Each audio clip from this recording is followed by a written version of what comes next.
What's going on, everyone? 2 1 2D2.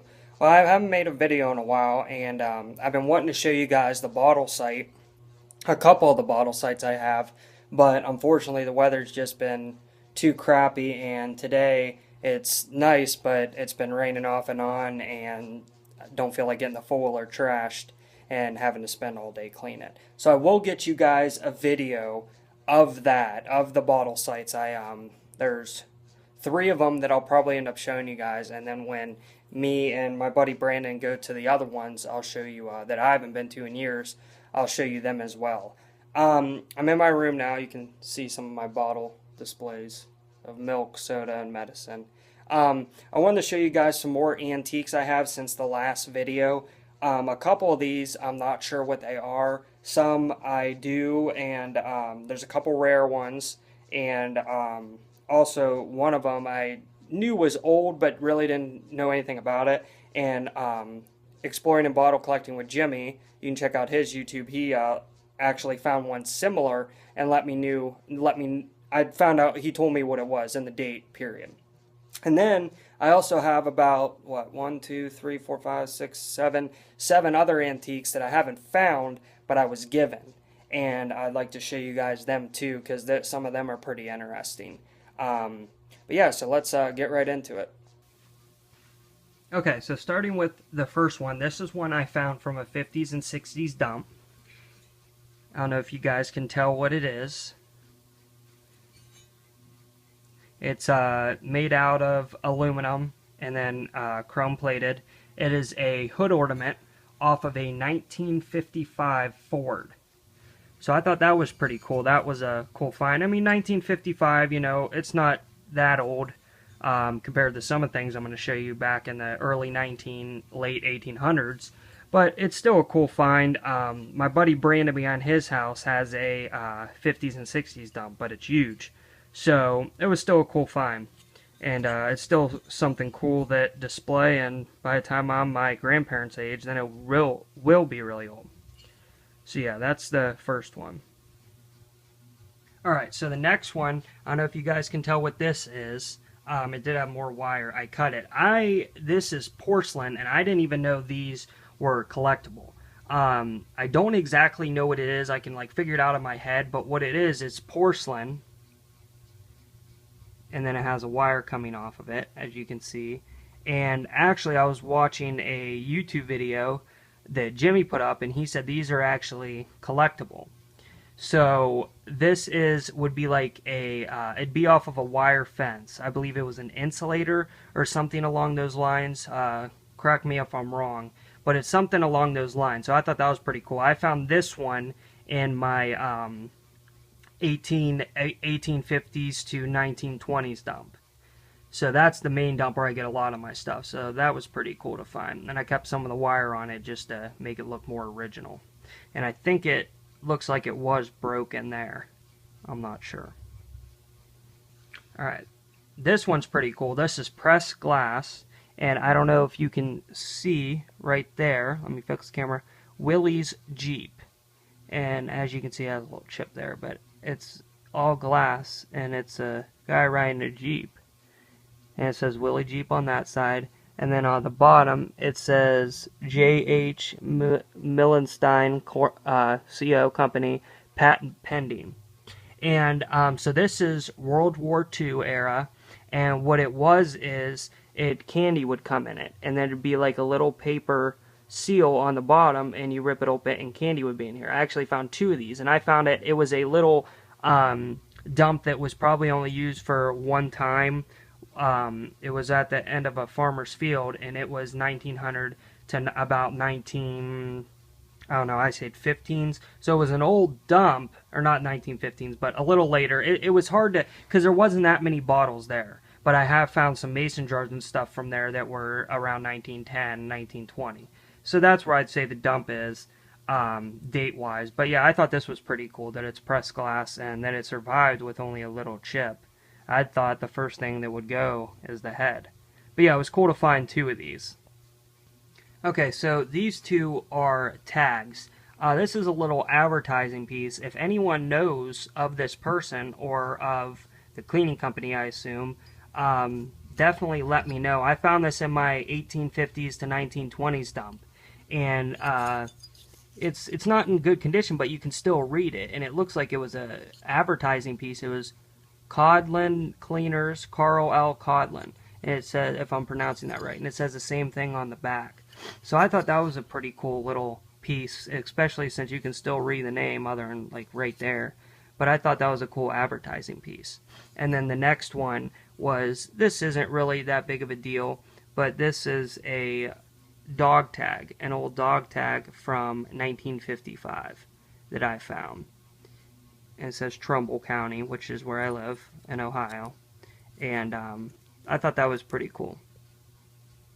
Alright, so now I'm starting to get to the older ones. This is a little cup, and if you look, unfortunately, right here, it used to have a handle on it, which is no longer there. And it says baby on it, and if you look on the bottom, if you can read it, it said, well, I mean, it's upside down, but it says, there we go, see if you can read that. 1881 Rogers. So I did some research on it, and 1881 is not the date, unfortunately. But what's cool is this is silver plated. Now there's not much money in silver plated because they just plated it, just like gold plated or gold filled or silver filled. It's not really worth a lot of money, but it's still really old, and I thought that was cool. It's still silver plated, and I found this at the 1850s to 1920s stuff. So I thought that was pretty cool. Alright, so now I'm going to start getting into the really cool stuff. There's only a couple here. This is a teapot lid. And it does have a little nick right there. And I don't think this is the design on it, if you see all the lines. I think those are cracks. Luckily, they have not broke. And I found this in my 1850s to 1920s dump. And exploring and bottle collecting with Jimmy actually found one of these that's almost identical, just a different design. This one has like flowers on it, and this is 1850s. So this was pretty cool. I assume it's made out of like porcelain or like a crock material or something like that. But just to survive all those years, I thought that was pretty cool. I mean, yeah, it's a little dirty and it has some cracks, but I mean, it's from the 1850s. What do you expect? You know, it would have been cool to find the whole thing, but the lid is still pretty cool. This is probably one of my favorites that I found. This is a brass tire pressure gauge. And if you can read it here, it is what is that? Schrader Universal Tire Pressure Gauge, manufactured by A. Schrader's and Sons Corporation, Brooklyn, New York, United States, and it says right here on the patent date, it is 1906 to let's see if I can get you guys a view. The camera can focus. Alright. 1906 to 1916. So I actually looked this up, and this is actually rare. There's not a lot around these left, and they go for anywhere from 100 to 150 bucks. So I thought that was pretty cool. I don't really sell any of my stuff. I have sold a couple bottles, but I don't really like selling. I'm more of a collector. But yeah, I thought that was pretty cool. Okay, so these next three that I'm going to show you, they are all from my 1850s to 1920s dump. This is the first one. I believe it's made out of porcelain. It's good condition other than that chip there. And I have no idea. If you guys know what these is, please let me know. I found this years ago along with the other one I'm about to show you, and I do not know what it is. I cannot find it out. I tried picture searching it. I cannot figure out what this is. But it has a little dot there and two tubes, and they both connect at the bottom. So I have no idea what this would be. It's pretty cool, but don't know what it could be. And that goes along with this one, Found this at the same dump. This is all glass. I have no idea what it could be. It has a little like thing sticking up here with a hole in it, like something may have went around it, and then a wide opening there, and it is marked A with a circle. That's the only marking it has. The other one I showed you does not have any marking, and this is in really good condition. It doesn't have a crack or anything in it. That line you're seeing there is a seam, and then it has like a drop down here. I've had people say it could have been a funnel, it could have been a decoration that's not fully there. I have no idea. I am not sure what this is either. I would love to find out what this is and the other piece, but I have no idea. And then that brings me to my last one. I'll show you guys that I have no idea what it is. And this is the last item that I found in the same dump, 1850 and 1920. I have no idea what it is. It is steel. I cleaned it up because it was rusted. In all four of these holes, there were screws. And I took them out because they were rotted. And it looks like it goes into something there. And then it has all these fins coming off. And the only thing it says on the whole thing is 3Z. But I have no idea what it could be. I assume that it goes this way. So if anybody knows what this could be, please let me know. All three of the things, because I tried picture searching this. I cannot figure out what it is. It's cool looking, and it's cool it survived being metal. Usually all the metal things I found, like old irons that before they even plugged in, you put them in the fire, but they're all rotted. So it was cool to find this one. It was rusted, but I could clean it up. So if anyone knows what this is, please let me know. Alright, so these next items I'm going to show you are also antiques. One might not be, but these are antiques, but these are things people have given me. But they're still antiques and they're still pretty cool. So yeah, let me show you guys that stuff. Alright, so here's my little crock collection. You guys already seen that crock bottle. I found that in the same site, the old one that I've been telling you guys about. You've seen that in the last video, but I got two more since then, and I got a pretty big one. I keep my bows in it, so I have a pretty big one here, and my grandma gave me that. This used to be her grandma's, and my grandma's in her 70s, late 70s, and it used to be her grandma's before that. So it's pretty cool, good condition. It does have a little hairline crack, as you can see. It doesn't go all the way down though. And then it has like a clover, a leaf, and it says 8. And if you notice, a lot of crocks have a number on it. And then you guys seen that one. And then this is a smaller one that's dang near the same. They mostly made them all the same. Now my cousin does have a big one that has the Star of David on it and says 12. But my cousin actually gave me this one, and this one's also very old. It used to be his grandma's that unfortunately passed away, and who knows how long she had it. She was in her 80s. So yeah, they're all three old. But yeah, so that's my little crock collection. I found so many crocks, which I'll show you guys in another video at the bottle site, but they always been broke. Other than that little one there, the little bottle. But yeah, so those are the crocks. Alright, so I don't want to really call this one an antique, but it eventually will be. They don't make them anymore, and I have seen people selling on eBay for anywhere from $3 to $9. But what it was is, if anyone knows what this is, tell me in the comments and pause it here. I'd be interested to see if anyone knows what this is. It used to go on, like, you can see here, Corningware. It's like a lot of people use them for sauerkraut, and it's the glass thing that has little handles on both sides. Well, what you do is you turn this and then put it back to the front, and then it was a handle for that, so you could hold on to it. So that's pretty cool. They don't make them anymore, so they eventually should be an antique. They might even be considered a newer antique now, but I thought that was pretty cool. The same grandma that gave me that actually gave me all these items I'm showing you, other than one. But this is a little skeleton key. It was made, see if I can get you guys a view there, in Germany.